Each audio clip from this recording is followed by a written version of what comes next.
सत साहेब बंदी छोड़ पूर्ण ब्रह्म परमात्मा परम पूज्य पिताजी सदगुरु रामपाल जी के चरणों में दास भाग्येश का कोटि कोटि दंडवत प्रणाम। बंदी छोड़ सदगुरु रामपाल जी की कृपा से ज्ञान यज्ञ मुक्ति बोध का पठन। सभी भाई बहनों को दास का प्यार भरा सत साहेब।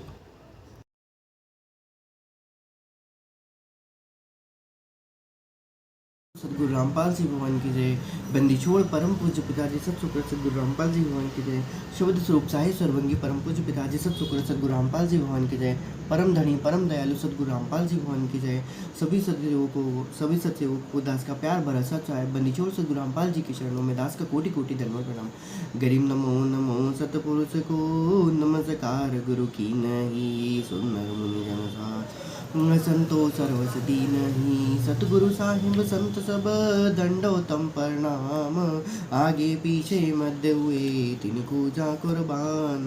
नराकार निर्विषम काल जाल भय भंजनम निर्लेपम निज निर्गुणम अकल अनुपे सुन्नधुनम सोहम सुरति समापतम सकल समाना नीरतिलय उजल हिरंबर दम्बम बेपरवाह था है वार पार नई मध्य तम गरीब जो सुमरे सिद्धि होई गणनायक गलताना गरो अनुग्रह सोई पारस पद परवाना। आदि गणेश मनाऊ गणनायक देवन देवा चरण कमल ल्यो लाहू आदि अंत करूं सेवा। गरम शक्ति संगीतम हृदय सिरदाता सोई अविगत गुण अतीतम सत्य पुरुष निर्मोही जगदम्बा जगदीशम मंगल रूप मुरारी तन मन अर्पोषीसम भक्ति मुक्ति भंडारी। सुंदर मुनि जन ध्यावे ब्रह्मा विष्णु महेशा शेष सहस्मुख गावे पूजे आदि गणेशा इंद्र कुबेर सरीखा वरुण धर्म राय ध्यावे। अमृत जीवन जी का मन इच्छा फल पावे 33 कोटि अन्हारा ध्यावे 688 उतरे मौजल पारा कटे यम की फांसी। जय जय जय करुणामयी जय जय जय जगदीश जय जय जय तू जगत गुरु पूरन विश्व बीस। साहिब तेरी साहिबी कैसे जानी जाए श्रेणु से जीनी है ने मोरा समाए। अनंत कोटि ब्रह्मांड का रचनहार जगदीश ऐसा सूक्ष्म रूप धर आन विराजा शीश। मौला जल से थल करे तल से जल कर देत साहिब तेरी स्याही भी श्याम कहूँ कि श्वेत। कबीरा खड़ा बाजार में मांगे सबकी खैर ना काहू से दोस्ती ना काहू से बैर। सील संतोष विवेक बुध दया धार्मिक तार गिनने चय पावे नहीं साहिब का दीदार। आत्म प्राण उधार ही ऐसा धर्म नौर कोटि यज्ञ अश्मेघ फलम शब्द समाना भौर। अनंत कोटि अवतार है नहीं चतुए बुधनाश खालिक खेले खलक में छैर तुम्हारा मास। पीछे पीछे हरि फिरे आगे संत सुजान संत करे सोई साच है चारों युग परमान। साईं श्री के साधु हैं इन समतुल नहीं और संत करे सोई होत है साहब अपनी ठौर। जो बच्चा गौ की नजर में यूं साईं और संत हरिजन के पीछे फेरे भक्त वशल भगवंत। धारा मेरे संत की मुँह से मिटे नंस बुरी भली भाषे नहीं सोई हमारा वंश। यही माही विदेही है साहब नर स्वरूप अनंत लोक में रम रही शक्ति के रंगन रूप। बंदी छोड़ सदगुरु रामपाल जी भगवान की जय। बंदी छोड़ सदगुरु रामपाल जी की कृपा से हम लोग ज्ञान यज्ञ कर रहे हैं। मुक्ति बोध पेज नंबर 223 पारक के अंक 7। अब यहाँ पर परमात्मा सदगुरु रामपाल जी भगवान सदगुरु की भूमिका को ही लिखते हैं किस प्रकार से एक सदगुरु की भूमिका होनी चाहिए। पारक के अंक की वाणी नंबर 117 से 122। आइए देखते हैं ज्ञान यज्ञ करते हैं। कदली बीच कपूर है ताही लखे नहीं कोई, पात्र धनुची बर्ण है जावान लीजे जोई। गजमोती मस्तक रहे धूम फील हमेश, खान पान चारा नहीं सुन सदगुरु उपदेश। जिनके जप्पा ध्वनि लगी तिनका यो ही हवाल, सोरापति पुरुष कबीर के मस्तक जाके लाल। सीप समुंदर में रहे बूटे स्वाति समोए, वहाँ गजमोती जदी भवे तब चुंबक चिड़िया होए। चुंबक चिड़िया चंच भरी डारे नील बिरोल, जद गजमोती नीप जे रत्न भरे चौड़ोल। चुंबक तो सदगुरु कहा स्वाति शिष्य का रूप, बिन सदगुरु निपजे नहीं राव रंग और भूप। अब परमात्मा इनके सदलात को लिखते हैं पेज वाणी नंबर 117 से 122 का। सदलात। इन वाणियों में सदगुरु की भूमिका प्रमाण सहित समझाई है। कहा है कि कदली अर्थात केले के पेड़ की कोयल, केले का पेड़ पूरा पेड़ पत्ता से ही निर्मित होता है। सबसे ऊपर वाला पत्ता गोलाकार में कीप तेर है, ऊपर से चौड़ा गोलाकार, नीचे कम परिधि वाला होता है, बीच में थोथा अर्थात खाली होता है। उस गोल पत्ते के खाली भाग को कोइया कहते हैं। उसमें स्वाति नक्षत्र की वर्षा की बूंद जब गिर जाती है तो उस केले के पत्ते में कपूर बन जाता है। केला शिष्य है, स्वाति सदगुरु का मंत्र नाम है। ओए होए बंदी छोड़ सदगुरु रामपाल जी भवन के। केला शिष्य है अर्थात केले का वृक्ष जो है वो शिष्य है, स्वाति सदगुरु का मंत्र नाम है। यदि योग्य शिष्य को दिया जाए तो वो उसमें भक्ति रूपी कपूर तैयार होता है, उसी से उनको क्या मिलता है? मोक्ष मिलता है। अन्य उदाहरण गज हाथी का दिया है। कहा है कि हाथी के मस्तक में एक स्थान परमात्मा ने बनाया है। अब स्वाति नक्षत्र की बारिश की बूंद चुंबक नाम की चिड़िया पृथ्वी पर गिरने से पहले अपने मुख में ग्रहण कर लेती है। एक चुंबक नाम की चिड़िया जो होती है वो गिरने से पहले अपने मुख में ग्रहण कर लेती है। कभी कभी हाथी के मस्तक पर बैठी होती है। उसका स्वभाव है कि बारिश की बूंद को मुख में डालूं, फिर उसका कुछ अंश मुख से नीचे गिर जाता है। वह उस हाथी के मस्तक में बने सुराख में गिर जाता है। उससे हाथी के माथे में बने सुराख में अंदर अंदर मोती बनने लग जाते हैं। जैसे माता का गर्भ या बच्चा बढ़ता है तो माता के पेट भी बढ़ता रहता है, फिर समय आने पर बच्चा सुरक्षित जन्म लेता है। इसी प्रकार हाथी के उस मोती उद्गम सुराख में कोई चुंबक चिड़िया स्वाति की बूंद डाल देती है। हाथी के मस्तक वाले मोती उद्गम स्थान में सैकड़ों मोती तैयार हो जाते हैं। समय पूरा होने पर अपने आप निकलने लगते हैं, ढेर लग जाता है। यह स्थान सब हाथियों में नहीं होता, इसलिए इसको किसी एक बहुत कभी हाथों में होता है और कलयुग में तो ये चीज़ें लगभग नहीं है। पेज नंबर 222 पारक के अंक 224 पारक के अंक 16। इसमें हाथी शिष्य है, चुंबक चिड़िया सदगुरु है, स्वाति बूंद का नाम है। जैसे एक ऐसे सदगुरु रूप चुंबक चिड़िया सच्चे नाम रूपी स्वाति शिष्य के हृदय में डालते हैं, भक्त तथा मोक्ष रूपी मोती बनते हैं। जिस हाथी के मस्तक में अंदर मोती होते हैं उसे अंदर ही अंदर नशा हो जाता है। वही हो जिस हाथी के मस्तक के अंदर मोती होते हैं वह मस्ती में मतवाला होकर घूमता रहता है, चारा खाना भी छोड़ देता है। जिन साधकों ने सदगुरु जी से उपदेश सुनकर दीक्षा लेकर सच्चे मन से अजपा जाप लगा तो उनकी ऐसी ही दशा हो जाती है। वे कबीर परमात्मा के रापती हाथी हैं जिनके हृदय में भक्ति रूपी लाल बन रहा होता है। अन्य उदाहरण परमात्मा ने सीप का दिया है। सीप अर्थात सीपी एक जल का जीव है, समुद्र में रहती है, उसको ऑयस्टर कहा जाता है इंग्लिश में। समुद्र में रहती है, समुद्र का जल खारा होता है। जिस समय बारिश होने से होती है तब समुद्र का जल अंदर से कुछ गर्म होता है। उसकी उष्णता से सीप को बेचैनी होती है, वह जल के ऊपर आकर मुख खोल देती है। उस समय बारिश की बूंदें गिरती हैं तो सीप को शांति हो जाती है, अपना मुख बंद कर लेती है। उस जल को जो सीप के मुख में गिरा स्वाति कहते हैं। जिस सीप की स्वाति गिरी उसमें मोती बन जाता है। कुछ समय उपरांत परिपक्व होकर मोती जल में गिर जाता है। इसी उदाहरण में सीप शिष्य है, स्वाति अर्थात दीक्षा मंत्र है, बादल गुरु है।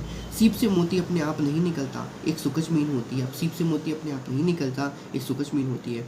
वह मोती के ऊपर के मांस को खाने के लिए उसको टक्कर मारती है कि इस मांस के अंदर घुसकर खाऊंगी, परंतु वह मांस मात्र प्याज के जाले जैसा रक्तवर्ण का होता है।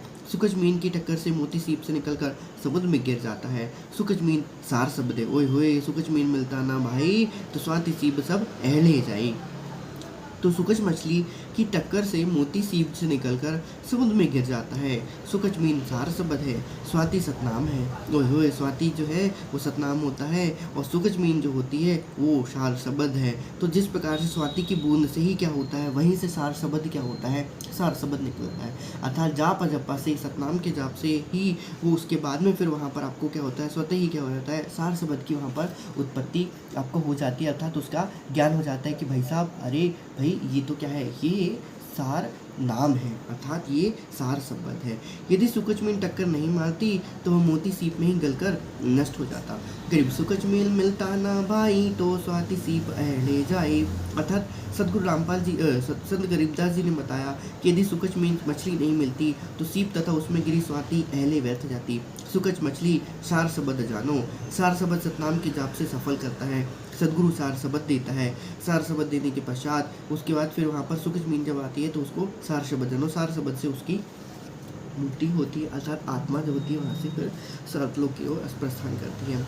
इसी प्रकार भक्त को प्रथम मंत्र द्वितीय मंत्र सतनाम मिल गए। प्रथम मंत्र में सतनाम और फिर द्वितीय नाम में सतनाम मंत्र मिल गए। सार नाम नहीं मिला तो मोक्ष नहीं होगा, यह जीवन व्यर्थ गया। परंतु अगला मनुष्य जन्म स्त्री पुरुष का मिलेगा। उसी जन्म में सदगुरु मिले और सब तीनों नाम मिल गए तो मोक्ष हो जाएगा। पेज नंबर 225 बंदी छोड़ सदगुरु रामपाल जी भवन की जय। पारक के अंक 7। सदगुरु के बिना जीव का कल्याण तो बिल्कुल भी कदापि संभव नहीं है। तो यदि सदगुरु मिले और तीनों नाम मिल गए तो मोक्ष हो जाएगा, ये बात तो गारंटीड होती है। ठीक है, सतनाम में ही सब कुछ है। सतनाम भी यदि प्राप्त कर लिए तो परमात्मा ने बताया कि उसके बाद भी आप सीधे वहाँ से क्या हो जाओगे, वो आपको परमात्मा किसी न किसी विधि से आपको पहुँचा देगा। आपको टेंशन लेने की आवश्यकता नहीं है। परमात्मा आप आगे लिखते हैं वाणी नंबर 123 से 125। अधर सिंहासन गगन में बहुरंगी बरियाम, जाका नाम कबीर है सारे सबके काम। बड़ा धनी से काम है प्रहलाद भगति कूजे, नर से उतरिया अर्श से कीनी न समझी गूजे। नगमरेश आकार हुए कीनी संत सहाय, बालक वेदन जगत गुरु जानत है सब माए। 125। अर्थात परमात्मा सरलात में लिखते हैं परमात्मा कबीर जी का अधर ऊपर सतलोक में सिंहासन है, वह सब भक्तों के कार्य सिद्ध करता है।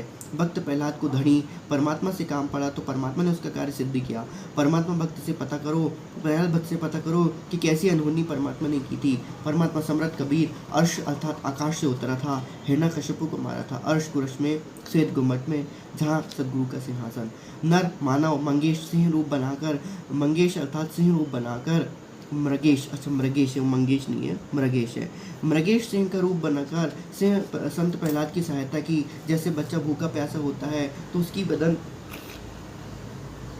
इसकी वेदना पीड़ा कष्ट को माता जानती है, दूध जल पिलाती है। ऐसे सदगुरु अपने शिष्य को कष्ट से जानता है, अपने आप कष्ट का निवारण कर देता है। ये सब गुप्त रूप में परमात्मा करते हैं। परमात्मा ने जैसे पहले बताया होता है कि परमात्मा अपने आप ही उसके कष्टों का निवारण कर देता है और अपने आप ही उनको क्या कर देता है, मर्यादा में रखता है। बनीचोड़ सदगुरु रामपाल जी भवन की जय। बाड़ी नंबर 126 से 133। इस मौले के मुल्क में दोनों दीन हमार, एक बाँ में एक दाहिने बीच बसे करतार। गलता आप कबीरे हैं अविनाशी बड़ल्लाह, राम रहीम करीम है कीज सूरत निगाह। नर रूप साहिब धनी बसे सकल के माही, अनंत कोटि ब्रह्मांड में देखो सभी ठाई। घटमट में तत्व में बसे अचराचर ल्योलीन, चार खाने में खेलता ओ अलह बेदीन। कौन गड़े कौन फूकिए चारों दाग दगंत, ओ इनमें आया नहीं पूर्ण ब्रह्म बसंत। माता पिता जाके नहीं नहीं जन्म प्रमाण, यह तो पूर्ण ब्रह्म है करता हंस समान। आत्म और परमात्मा एक नूर झूर, बिच कर झाई कर्म की ताते कहिए दूर। परमात्मा पूर्ण ब्रह्म है आत्म जीव धर्म, कल्प रूप कली में पड़ा जा से लागे कर्म। परमात्मा ने वाणी जो 126 से 133 है, यहाँ पर परमात्मा ने वेद का पूरा की पूरा पारक के अंक सरदात का एक प्रकार से समझ लीजिए कि निचोड़ परमात्मा ने यहाँ पर ला के रख दिया है। आगे देखते हैं परमात्मा, देखिए इसमें क्या लिखेंगे, इन वाणियों के माध्यम से परमात्मा में क्या समझाना चाहते हैं और हमें किस प्रकार के ज्ञान के तत्व ज्ञान के आधार को वो हमारे अंदर फीड करना चाहते हैं। जिस प्रकार से सुखश्मीर हमारे अंदर सीप जो स्वाति नक्षत्र की बूंद जो हमारे अंदर डली हुई है उसको किस प्रकार से परमात्मा हमारे अंदर ये डाल रहे हैं ज्ञान के आधार को। परमात्मा के सब जीव हैं। परमात्मा कहते हैं कि दोनों धर्म हिंदू तथा मुसलमान हमारे हैं। अब दोनों दीन लिखा है, परमात्मा ने यहाँ पर इसका धर्म किया है क्योंकि हम लोग धर्म मानते हैं, लेकिन एक्चुअली परमात्मा के लिए दीन ही होते हैं। दीन अर्थात कि जिसको वो चीज़ मिली नहीं और वो उस चीज़ से क्या है गरीब गरीब फिर रहा है। गरीब का अर्थात दीन का अर्थात होता है जिसको वो चीज़ नहीं मिली। दोनों दीन हमारे मतलब परमात्मा कहते हैं कि दोनों ने अपनी लाख कोशिशें कर ली, करोड़ों कोशिशें कर ली, कई जन्म उन्होंने लगा दिए, लेकिन परमात्मा को प्राप्त नहीं कर पाए, इसलिए परमात्मा उनको दीन कहते हैं। अब यहाँ पर परमात्मा ने दीन धर्म का है वो आज के तात्कालिक प्रभाव के अनुसार, अन्यथा तो वो दीन ही है। तो दोनों दीन हिंदू तथा मुसलमान हमारे हैं। एक परमात्मा की दाईं ओर जानो, दूसरा उसकी बाईं ओर जानो, दोनों के मध्य परमात्मा निवास करता है। और वे बंदी छोड़ सदगुरु रामपाल जी भगवान की जय। जैसे कबीर नाम वेदों में भी है और उसी प्रकार से कुरान में भी अल्लाह का नाम भी कबीर कबीर कबीर कबीर ही लिखा हुआ है वहाँ पर। तो ऐसे कोई शब्द नहीं होते कि जो किसी भाषा विशेष से कोई शब्द विशेष किसी के नहीं होते हैं, भाषा विशेष से कोई किसी का धर्म नहीं हो सकता है, क्योंकि परमात्मा ने सभी भाषाओं को एकत्र करके ये सदग्रंथ साहिब यहाँ पर लिखा हुआ था। दास गरीब जी की वाणी यहाँ पर लिखी हुई थी और जिसका हम उनके सरलात अर्थात मुक्ति बोध में हम कर रहे हैं। तो यहाँ पर कोई भी भाषा परमात्मा के लिए बिलक नहीं है, कोई भी भाषा उनके लिए अलग नहीं है, सभी परमात्मा के ही बच्चे हैं। परमात्मा की एक दाईं ओर जानो, दूसरी बाईं ओर जानो, दोनों के मध्य में परमात्मा निवास करता है। 126 का सरलाद। अब 127 का सरलाद सुनिए। कबीर जी स्वयं ही सृष्टि के रचयिता है। अविनाशी बड़ा अल्लाह परमात्मा है। अविनाशी अर्थात बड़ा मतलब अल्लाह परमात्मा है। अविनाशी बड़ अल्लाह ही कौन रहते हैं? वही परमात्मा है। राम कहो, रहीम करो, करीम करो, दयालु है। की जो सूरत निगाह, ध्यान से देखो यानी विचार करो कि भाई साहब हम जिसको कह रहे हैं वो दोनों दीन का है, वो किसी एक का नहीं है, वो हर किसी का है, वो हर किसी का है। किसी धर्म विशेष का वो परमात्मा नहीं हो सकता, कभी भी नहीं हो सकता, क्योंकि परमात्मा के सभी बच्चे हैं। तो की जो सूरत निगाह, उस सूरती अर्थात ध्यान से देखो यानी विचार करो। सूरती अर्थात ध्यान से देखना, निगाह अर्थात विचार करना। परमात्मा रूप में नर रूप साहेब धनी, बसे सकल के माही। परमात्मा नर मानव रूप में है, सबका धनी, मालिक सर्वव्यापक है। 128 और 129 में परमात्मा लिखा है। घटमट में तत्व में से अचराचर ल्योलीन, चार खाने में खेलता ओह अलह बेदीन। अब परमात्मा यहाँ पर चार खाने में खेलता लिखा है, ओह अलह बेदीन अर्थात परमात्मा और भी कई रूप धारण करते हैं जो हमें पता नहीं चलता। खैर यहाँ पर इसकी वाणी का अभी अर्थ हम यहाँ पर नहीं लगा सकते अपने मन से। बाकी मैं इतना जानता हूँ कि भाई परमात्मा क्या करते हैं, वो अलग अलग योनियों में जाके भी कुछ कुछ चीज़ें क्या करते हैं, परमात्मा अलग अलग योनियों का रूप भी धारण करके के वहाँ पर भी कुछ कुछ उनके हिसाब से उनको थोड़ा थोड़ा कुछ समझाते हैं परमात्मा। ऐसा मैंने कहीं सुना था, मैं नहीं कह सकता कि ये कैसा है, बट हाँ परमात्मा की लीला है। परमात्मा कुछ भी कर सकते हैं क्योंकि परमात्मा के सारे बच्चे हैं। वो चींटियों का रूप धारण करके भी कभी कभी हो सकता है, मैं नहीं कह सकता बट हो सकता है, मे बी पॉसिबल कि भाई परमात्मा वहाँ पर उनका रूप भी धारण करके उनको भी कुछ ज्ञान वगैरह देते होंगे या जैसा भी जो भी कुछ है।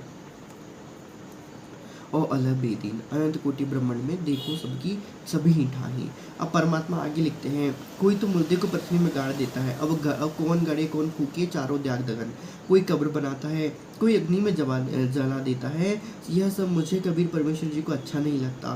पूर्ण मुक्ति प्राप्त करो। वह तो परमात्मा चारों दागों में नहीं आता। एक जमीन में गाड़ते हैं, एक धर्म अग्नि में जला देता है, एक जल में प्रवाह कर देता है, एक जंगली पक्षियों को खाने के लिए डाल देता है। ये 4 दाग परमात्मा ने बताया हुआ है। दाग अर्थात कि जब मृत्यु को प्राप्त होते हैं तो उसके बाद क्या किया जाता है शरीर के साथ, उसको दागना कहते हैं। तो कुछ लोग होते हैं कुछ धर्म में या कुछ लोगों की मान्यताओं के अनुसार वो जब भी शव को दफना देते हैं, कब्र बना देते हैं। एक धर्म अग्नि में जला देता है, एक जल प्रवाह कर देता है। जैसे कुछ आदिवासी वगैरह लोग उनको जल में प्रवाह कर देते हैं, उस जल में प्रवाह कर देते हैं ताकि वो मछलियाँ वगैरह उनको खा ले। और कुछ लोग ऐसा करते हैं जैसे अफ्रीका वगैरह के, सऊदी अरब के जो कुछ वगैरह, सऊदी अरब नहीं वो ये अफ्रीका के कुछ लोग ऐसे होते हैं जो क्या करते हैं, उनको मचान बना के क्या करते हैं, मचान के ऊपर वो शव को रख देते हैं। वहाँ पर गिद्ध पक्षी या जो भी कुछ होता है वो नोच के उनके शरीर को क्या कर लेते हैं, खा जाते हैं। तो वो है एक जंगली पक्षी को डालने के लिए डाल देता है। ये 4 दाग कहे जाते हैं। परमात्मा कबीर जी कहते हैं कि परमात्मा किसी दाग में नहीं आता। जब 5 तत्वों का शरीर नहीं है तो कैसे दाग में आ सकते हैं, ये तो हो नहीं रहता। परमात्मा तो वो भी कर देगा, लेकिन ऐसा क्योंकि फिर परमात्मा नहीं है। तो परमात्मा कहते हैं कि कोई अग्नि में जला देता है, कोई 4 दाग में दे देता है। यह सब मुझे अच्छा नहीं लगता। अब परमेश्वर जी को अच्छा क्यों नहीं लगता? यह सब मुझे आराम नहीं लिख दिया, कबीर परमेश्वर जी को अच्छा नहीं लगता।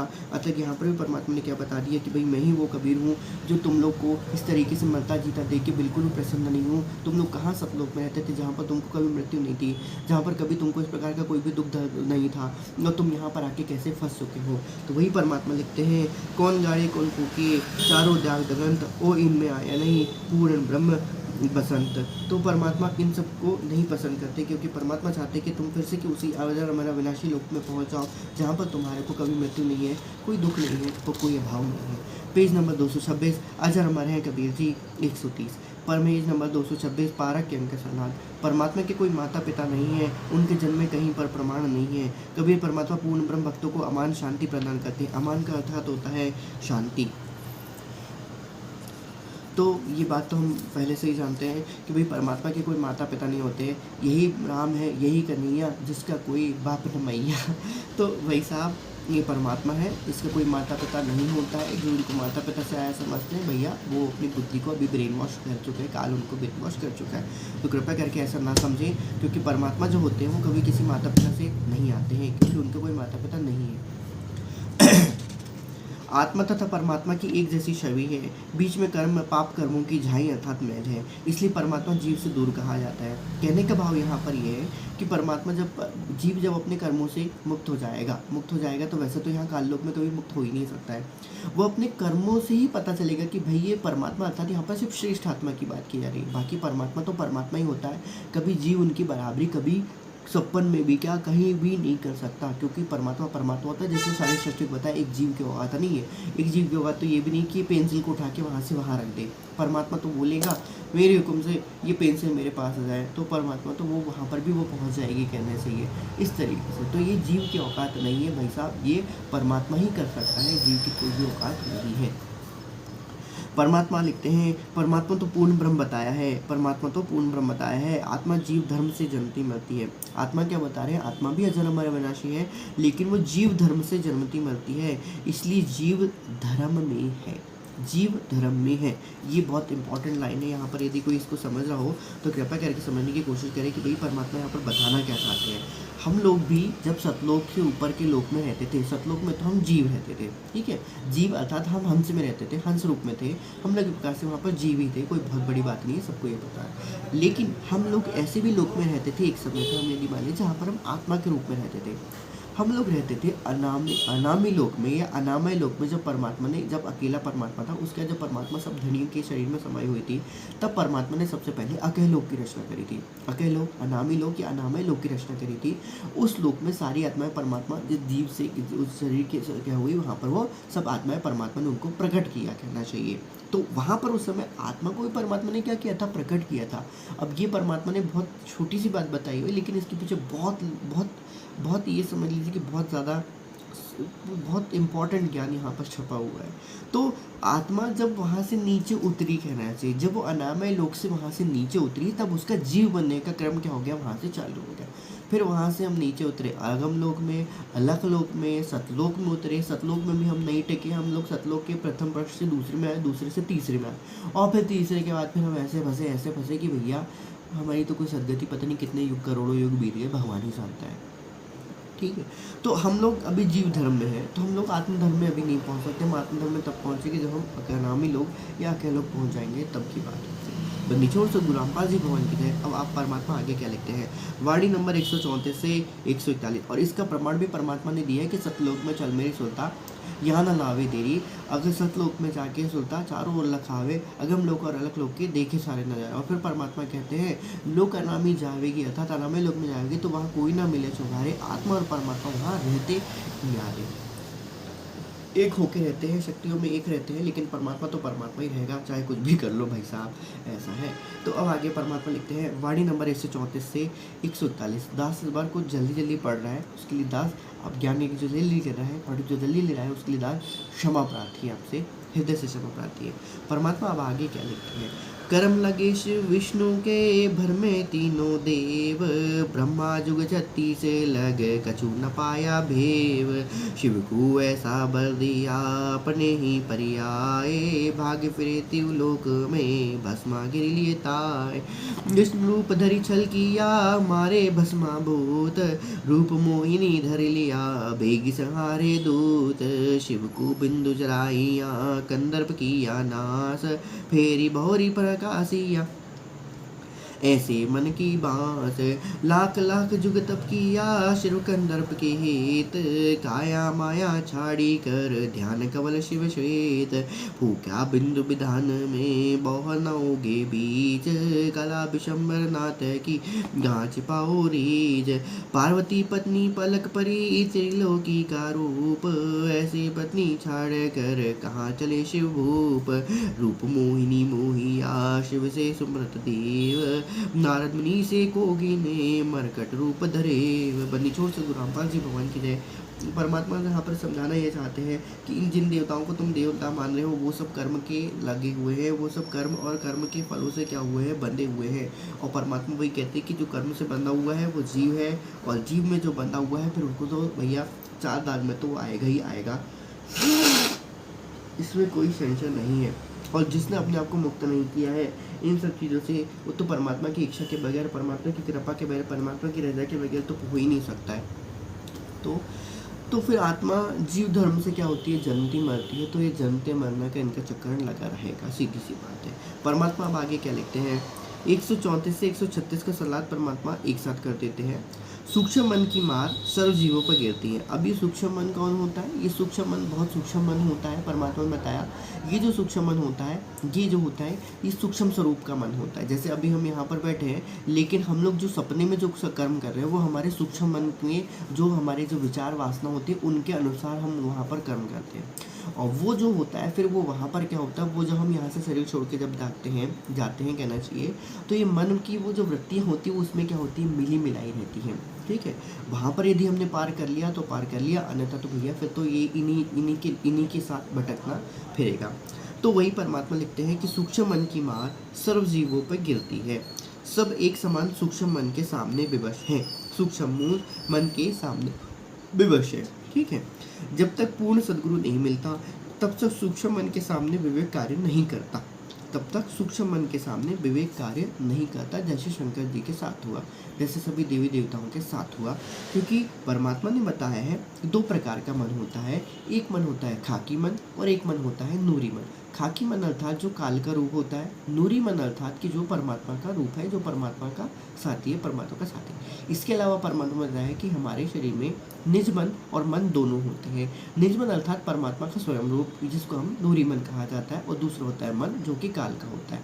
तो जब तक हम लोग मन अर्थात सद्गुरु नहीं मिलेगा तब तक ये मन ही हमें क्या करेगा, नचाते रखेगा। जब हम उसके ऊपर उठेंगे अर्थात जब हम उसके ऊपर जाएंगे, जब हमको सद्गुरु मिलेगा तब हम निज मन की ओर अर्थात नूरी मन की ओर क्या करते हैं, हम लोग उसकी बातें सुनना चालू करते हैं। तब फिर इस मन का प्रभाव धीरे धीरे क्या हो जाता है, कम हो जाता है। देखो दोनों में से किसी एक की तो सुनना पड़ेगा, क्योंकि हम यहाँ पर आत्मा स्वरूप में नहीं है, हम लोग जीव धर्म में है, हम लोग आत्मधर्म में नहीं है।